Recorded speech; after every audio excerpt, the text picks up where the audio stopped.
You know someone like this. Someone who seems okay all the time. Someone who smiles easily, laughs loudly, and somehow makes every room feel lighter the moment they walk in. They're the ones who crack jokes at exactly the right moment, who check on everyone else, who always say, "I'm good," without hesitation. And because of that, no one ever really questions them. No one ever stops and thinks, what if they're not okay? Because they look fine, they sound fine, they act fine. But here's the part most people never see. That smile isn't always happiness. Sometimes it's something else entirely. Sometimes it's protection. Sometimes it's survival. For some people, smiling becomes more than just an emotion. It becomes a strategy, a way to control how others see them, a way to avoid uncomfortable questions, a way to prevent people from looking too closely.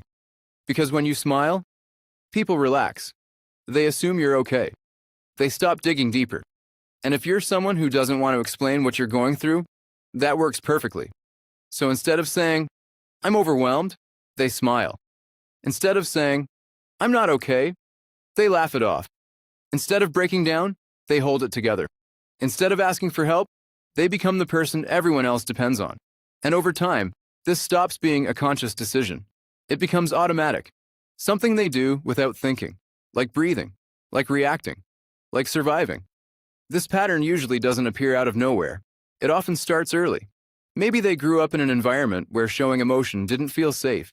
Maybe when they tried to express how they felt, they were ignored, dismissed, or told they were being too sensitive.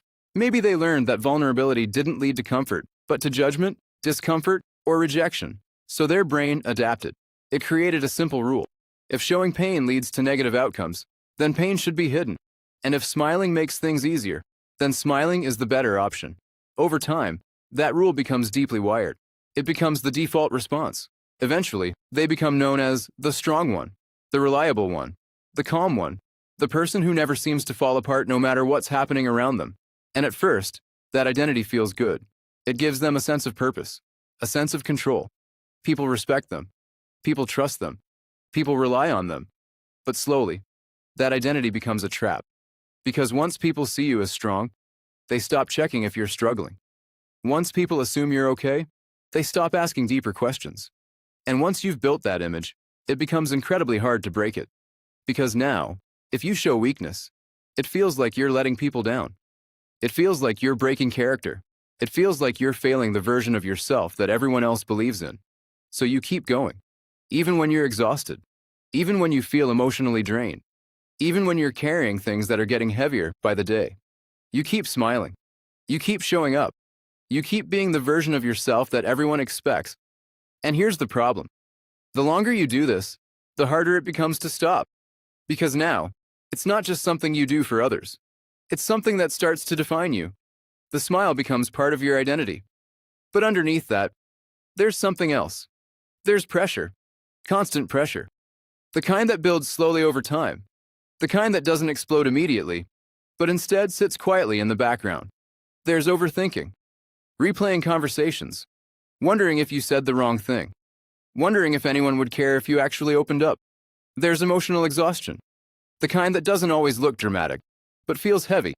The kind that makes even small things feel overwhelming. And then, there are the quiet moments. The moments when you're finally alone.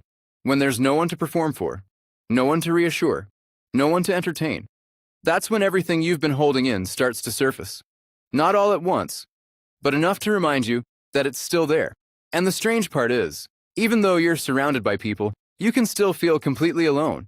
Not because you don't have anyone, but because no one truly sees you. They see the version of you that you present.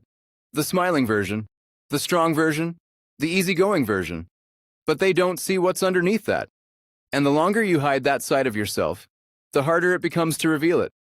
Because now it feels unfamiliar. It feels risky. It feels like stepping into something uncertain. People often say, "Why didn't you just talk about it?" But for someone like this, it's not that simple. Opening up doesn't feel natural. It feels dangerous. What if they're misunderstood? What if they're dismissed again? What if people don't take them seriously? What if they become a burden? So instead, they choose what feels safer. They choose control. They choose silence. They choose to keep things inside. And they keep using the one thing that has always worked for them. They smile. And the scary part is, They get really good at it. So good that people don't question it. So good that even when something is wrong, it's almost impossible to tell. So good that sometimes, even they forget how they actually feel. They get so used to pushing things down that they lose touch with what's really going on inside.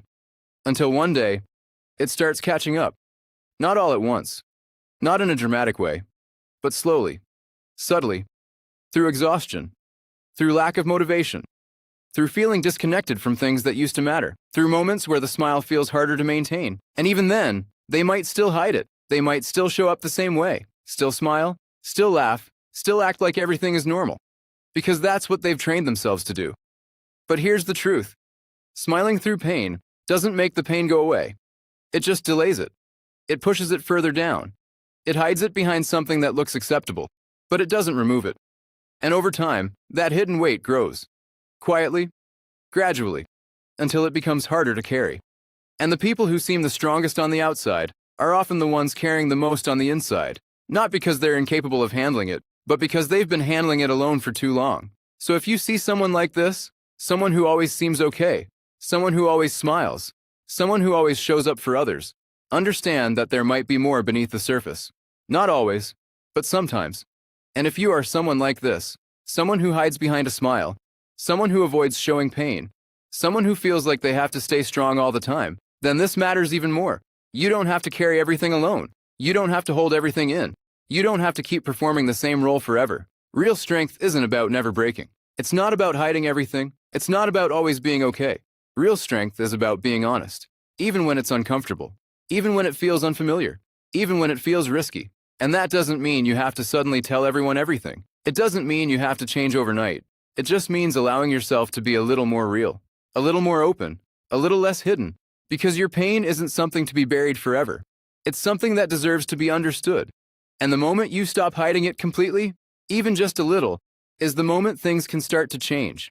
Not instantly, not perfectly, but slowly. And sometimes, slowly is enough.